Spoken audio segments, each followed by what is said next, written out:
कथा भगत बैणी जी की। संगत ही इंसान को अच्छे या बुरी तरफ ले जाती है। कहते हैं जैसी संगत वैसी रंगत। जब प्राणी बुरे इंसान की संगत करता है तो वह बुराई की तरफ ही निकलता जाता है। जब उसे अकल आती है तो वह उस बुराई में इतना फंस जाता है कि उसका वहां से निकलना ही मुश्किल हो जाता है। परंतु जब वह अच्छी संगत में चला जाता है तो उसका मन अच्छे कर्मों की तरफ लग जाता है। इसी तरह भगत बैणी जी भी एकांत में भक्ति किया करते थे। उसकी भक्ति का किसी को पता न चला। वे अपनी भक्ति गुप्त ही रखते थे। जब वह घर में आते थे उसकी स्त्री उससे पूछती थी कि कहाँ गए थे, तो आगे से वह जवाब दे देते थे कि राजे के दरबार में गए थे। जब उसकी पत्नी उससे घर के सामान लाने के लिए पूछती थी तो वह आगे से झूठ बोलकर टाल मटोल कर देते थे। इस तरह उसकी पत्नी रोज रोज उसे तंग करती रहती थी। तो इसकी पूरी कथा इस तरह है, सभी प्राणी ध्यान से सुने।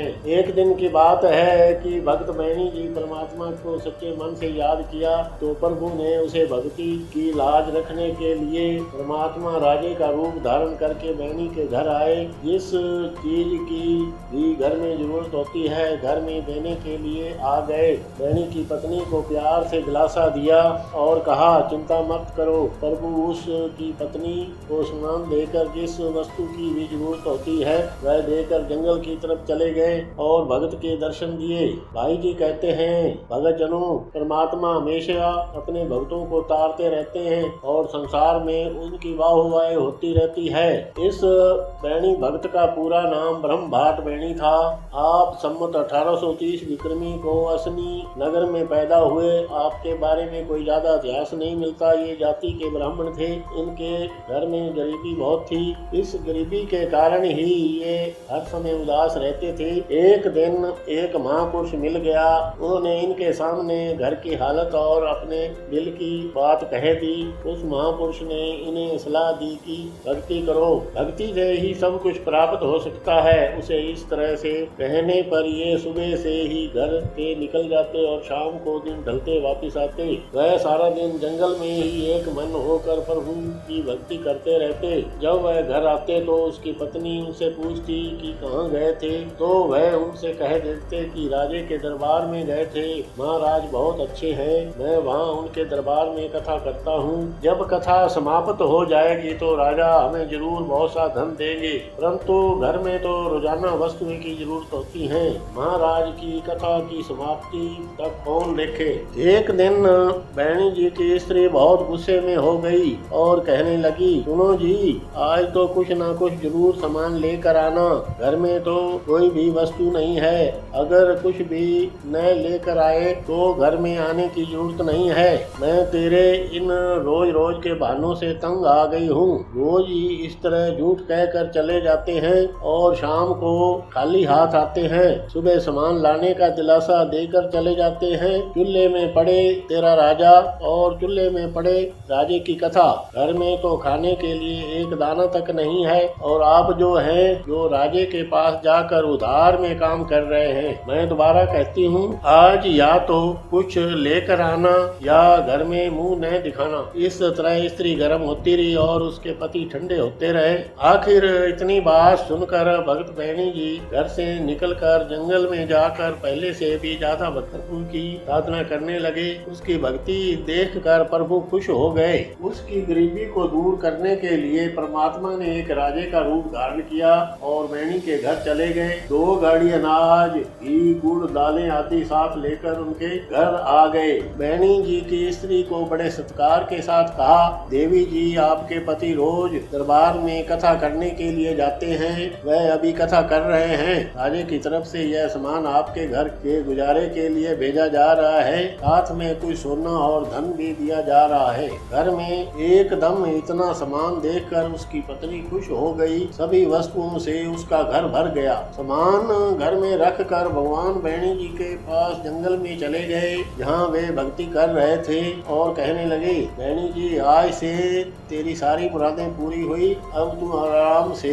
घर में रहो। अब तुम्हें जंगल में रहने की जरूरत नहीं है। अब तुम घर में ही बैठकर मेरी भक्ति करो और साध संगत की सेवा करो। अब तुम्हें किसी चीज की कमी नहीं आएगी।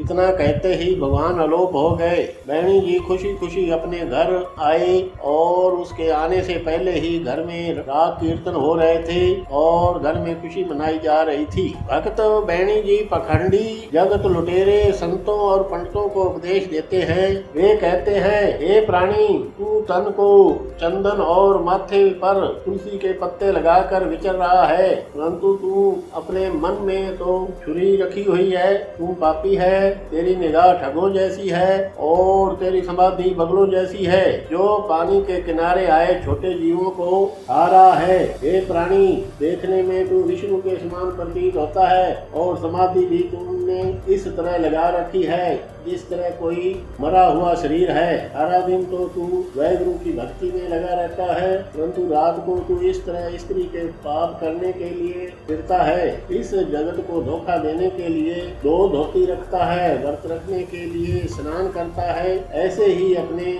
शरीर को कष्ट देता है। अपने हृदय में पाप की छुरी रखता है, पराये धन को लूटता है, पत्थर की पूजा करता है, द्वारका नगरी में जाकर गणेश को मनाता है और अपने शरीर से कष्ट उठाता है। प्रभु की मूर्ति के आगे नाच करता है, परंतु प्रेम और श्रद्धा करके नहीं, बल्कि ठगी और धर्म के लिए नाच करता है। भक्ति करने के समय मृगशाला बिछाकर बैठता है, हर समय हाथों में तुलसी माला और माथे पर चंदन का तिलक लगाए रखता है। हे प्राणी, तू हर समय अपने हृदय में झूठ और गले में रुद्राक्ष माला पहने घूमता रहता है, अपने मुंह में राधे राधे श्याम जपता रहता है और हृदय में स्त्री वासना की तड़प रखता है। हे पुरुष, सीधी बात यह है कि तूने प्रभु को पहचाना ही नहीं। अगर समझकर तू भक्ति नहीं कर सकता तो यह भक्ति तेरी बेकार है। भक्त बैणी जी कहते हैं, अगर कोई गुरुमुख प्रभु को अपने सच्चे दिल से याद करे,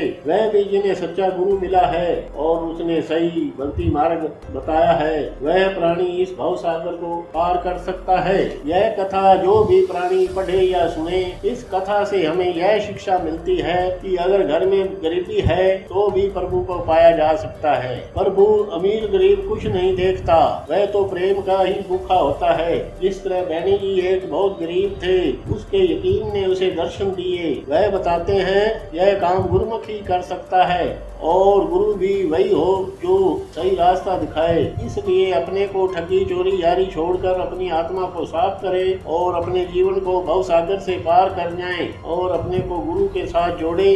गुरु बिना प्राणी को इस जगत में घोर अंधेरा ही लगता है। हे भक्तजनों, अगर आपको मेरी कथा अच्छी लगी हो तो इसे लाइक करें, शेयर करें